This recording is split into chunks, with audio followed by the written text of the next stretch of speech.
NBC's Dasha Burns is still outside the what was the Trump rally. She was there when the shots rang out. She and her crew, we're happy to say, are safe. But you've been talking to people who were in a traffic jam. I don't see vehicles behind you, so it looks like there's some progress, Dasha, in clearing this area. Yeah, Lester, last time we talked, there were cars all up and down this road here trying to get out of this venue. There were thousands of cars parked all across these lawns here. Now that's cleared up, but we did speak to some of the people who have been making their way out, people who witnessed this absolute tragedy. And I want to introduce you to some folks who kindly pulled their vehicle over for us so that we could speak with them. This is Stacy and Vanessa. And as you said, Lester, the former president now posted on Truth Social describing how he was shot in his ear, grazed by a bullet in his right ear. Well, Vanessa was right there. You both were right in front of the former president when this happened. Can you describe what you witnessed? Yes, we were 6 rows back, straight in front of him, and at his podium, we could see him really good. He was talking about his chart, and he moved his head to the right to explain where they're at in the chart. And then as he moved his head to look at the chart up on the screen, that's when he got grazed in the ear. If he had not moved his head at that nick of time, it could have been a lot worse. So he moved his head just in the right moment to get an ear graze instead of something worse. Yes. And Lester, let me just explain to you briefly, because we were on the press risers as the former president was starting his speech at the rally. He was only a few minutes in. What Vanessa is referring to when she's talking about those charts, he was talking about immigration and immigration under the Biden administration. He had screens on the left and the right of him, behind him, and he was pointing to one of those screens where he had a chart that was detailing immigration rates, and he turned to point to that chart, and that is when his ear was grazed, and you've seen this on the video. But to Vanessa's point, if he hadn't made that turn to show that chart, things could have been a lot different.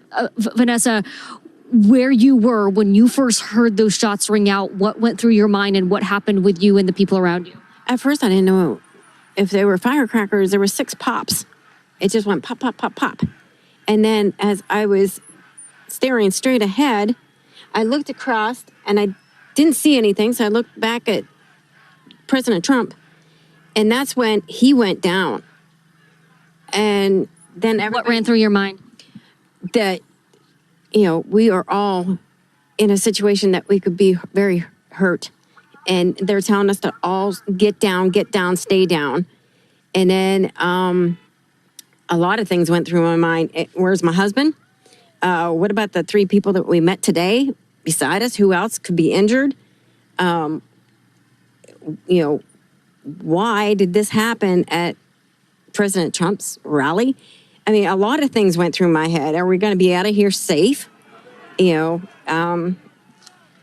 are you, you are safe, thank goodness, and I'm so glad you are, and I'm so sorry that we're meeting under these circumstances. As you sit here in your car now, trying to process all of this, what are you feeling now? I just want to go home. I just want to go home. I'm glad that President Trump is okay.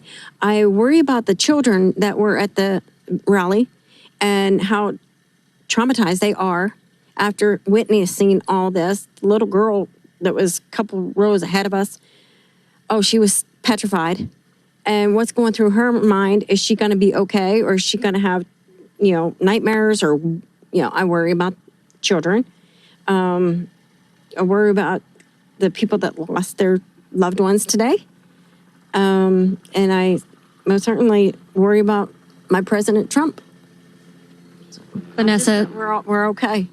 I'm so glad you're okay. Vanessa, Stacy, thank you so much. And please, you deserve to go home. You deserve to get some rest now. And I hope you drive safe. And thank you so much. They've been here since 7 o'clock in the morning, a long day, and certainly not the day that you were expecting. So thank you so much. And Lester, the sun is now setting here in Butler County as the tragedy of the day is just starting to dawn on all of us. ABC News just reporting that one of the attendees has deceased, has died from injuries as a result of the shooting. Joseph, you told me off camera that you may have witnessed this, and I'm so sorry to be talking to you in this tragic moment, but can you describe what it is that you saw? I was attending the rally. I was in the set of bleachers, the very far left of the podium where President Trump was speaking. Was there with friends. I heard several gunshots. The man beside me suffered a gunshot wound to the head, was instantly killed, fell to the bottom of the bleachers. Another woman looked like she got hit in the forearm or hand. And then at that point in time,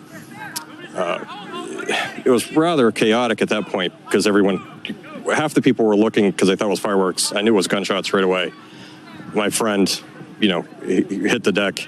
I was kind of looking around just trying to see where the shots were coming from. It seemed to me like the shots were coming from behind the bleachers. It seemed to me the man got hit in the head from behind. He was killed instantly, as far as I could tell. And at that point, a state police and a SWAT team, started evacuating the bleachers, and then I helped carry the man out of the bleachers to a tent that was behind the bleachers. You helped carry the man yourself. What was his condition when you were carrying him? He's deceased. He died. How close were you to him? A couple yards. It wasn't very far. Did you know the man? No, it's a complete stranger. They put a towel over his head and then carried him off. And you said there was another woman nearby who was also injured. Where was she in relation to him? I believe she was in the bleachers, like either behind, above me, or just to the side of him. But it seemed like she was kind of at my flank, and then she flinched, and it looked like she had taken a gunshot wound to the forearm and hand. Joseph, from where I was standing, we heard multiple gunshots, 8 to 11 shots. We've been hearing it replayed on the video here. Do you remember, can you tell, I know it was a chaotic scene, but at what point, was it immediately when you heard the gunshots that he was shot, or was it later on into the firing? The first 7, he was hit and she was hit within the first 7 shots. I counted 7 shots. What was going through your mind? You were right there. I know it happened so quickly, but what can you tell us about those moments? First, I was in shock because I know what gunshots sound like, so I knew they were gunshots. I couldn't tell from where they were coming from. And when I noticed someone got hit, then I noticed, it seemed like they were coming from behind me. And it just was pandemonium. And then I heard some more shots, and I couldn't quite tell where they were coming from. But I counted the first 7, and they were very loud and very close. And it killed one man and wounded another woman. And Joseph, you told me that you're a doctor, you're an OBGYN. How did that background play into how quickly you were sort of able to assess the situation and know what happened to these individuals and know what was going on? Well, I told the police, I tried to render assistance. I told the police I could render assistance. They had another physician on the EMT team, so they kind of took over.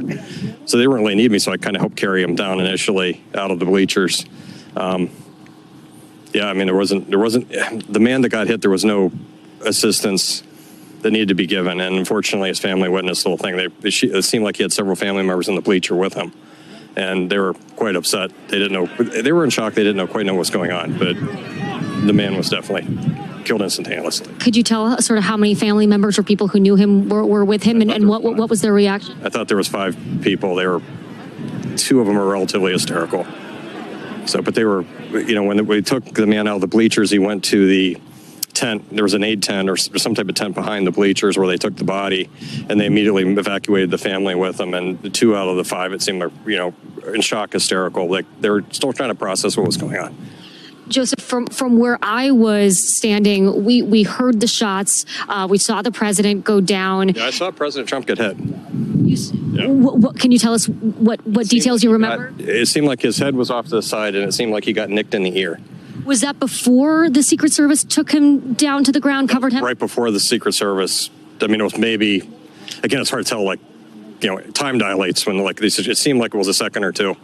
Like that first 7 shots that went off, the man got hit. He was killed almost instantly. The woman in the bleachers, she got injured, like she got hit in the forearm and the hand. And then in those rounds that were fired, again, I was videoing the event, so that's when I saw Trump get hit. And it seemed to me like he was looking to the side and the round grazed his ear. So.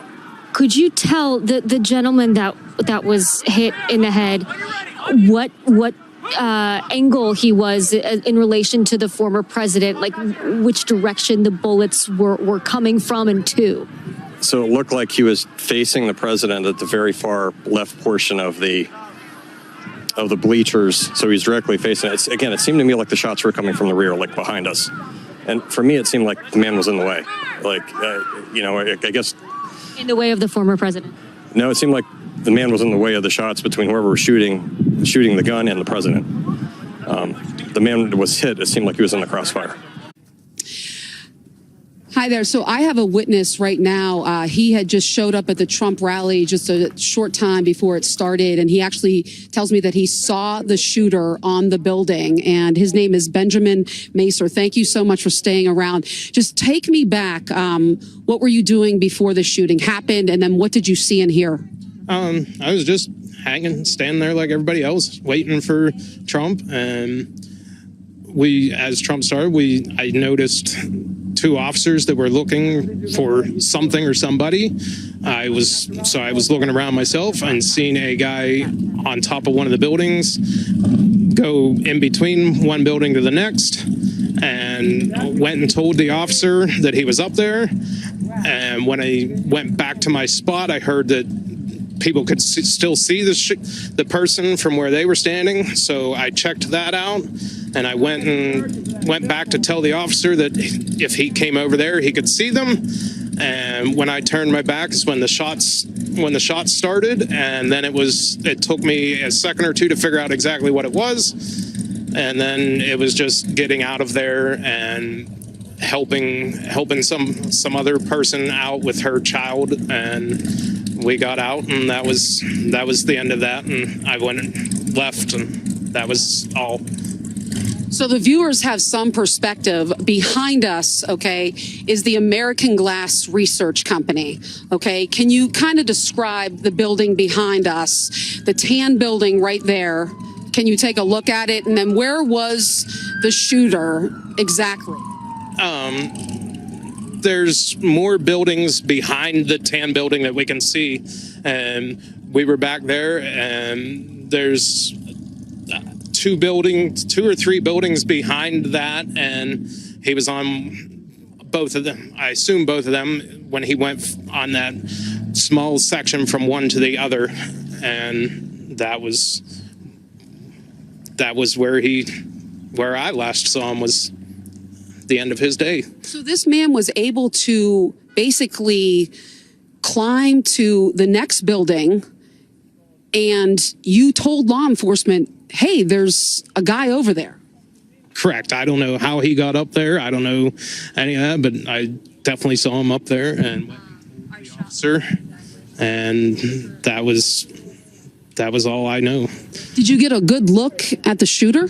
No, I don't know. I don't know anything about him other than I believe he had a gray shirt on, but that's about as much as I know. So the building where the shooter was, if you look to your left, it's that light tan building that we're seeing to the left of that brown building, correct? Correct. Back behind the couple of trees. And any idea just where he was positioned in terms of shooting at the former president? He was just on the roof. That he would have been almost parallel to the stage. I couldn't see the president from where I was, but I knew where the stage was. So you were telling me that you actually told law enforcement, hey, there is a guy over there. Correct. And what was the response again? He just took that information and went towards the building looking for the person. And I'm not sure, like I said, when I turned around is when the shots were, so I don't know what happened with that. And then obviously my attention was directed somewhere else. Another witness I interviewed, he's just is baffled, just confused how, with all of the police here, the Secret Service, how this could have happened. Just what are you wondering right now? I don't have much wonder. The shooter was outside of the secured fence. He never would have went through security. He never, he was just far enough away, and I don't know. It's an unfortunate thing that happened, and it's not. That's all. Did you see him get shot? No, like I said, my back was turned at that point, so I didn't see any of it. Thank you so much for your time. We really appreciate it. If you enjoy this content, please consider subscribing to my channel to stay up to date with future videos. Thank you for watching.